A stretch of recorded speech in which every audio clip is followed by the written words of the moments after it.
নমস্কার। এডুচার্চার পক্ষ থেকে সকলকে অনেক অনেক শুভেচ্ছা। আমরা জানি যে 16/2/2022 থেকে পাড়ায় শিক্ষালয় বন্ধ হতে চলেছে এবং ক্লাসরুম শিক্ষা অর্থাৎ শ্রেণীকক্ষে শিক্ষা চালু হতে চলেছে প্রি প্রাইমারি থেকে সপ্তম শ্রেণী পর্যন্ত। অষ্টম শ্রেণী থেকে দ্বাদশ শ্রেণী তো আগেই ক্লাসরুম শিক্ষায় যুক্ত রয়েছে।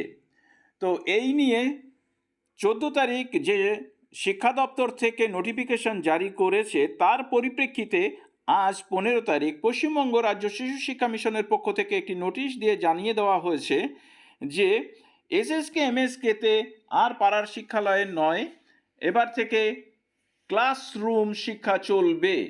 কবে থেকে না 16/2/2022 থেকেই, অর্থাৎ 16 তারিখ থেকে যে ক্লাসরুম শিক্ষা হতে চলেছে সেই ক্লাসরুম শিক্ষার যে অ্যাকাডেমিক অ্যাক্টিভিটিস অর্থাৎ শিক্ষামূলক বা শিক্ষাগত যে অ্যাক্টিভিটিস রয়েছে সেই অ্যাক্টিভিটিস পরিদর্শন এবং মনিটর করার জন্য, তদারকি করার জন্য কিন্তু এই নোটিফিকেশনে জানিয়ে দেওয়া হয়েছে। কারা পরিদর্শন বা মনিটরিং করবেন?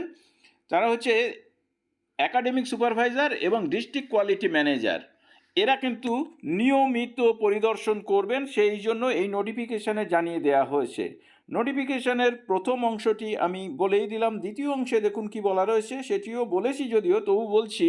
In the above context you are therefore requested to instruct all district quality managers and academic supervisors of your district for undertaking regular visits to the SSKs and MSKs and monitor the academic activities therein as per their job charts।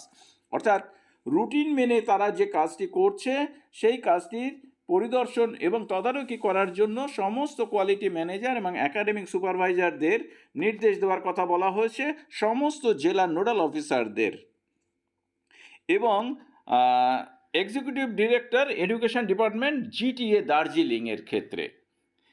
তাহলে এই ছিল পশ্চিমবঙ্গ শিশু শিক্ষা মিশনের পক্ষ থেকে যে notification জারি করা হয়েছে আজকে, তার মূল কথা।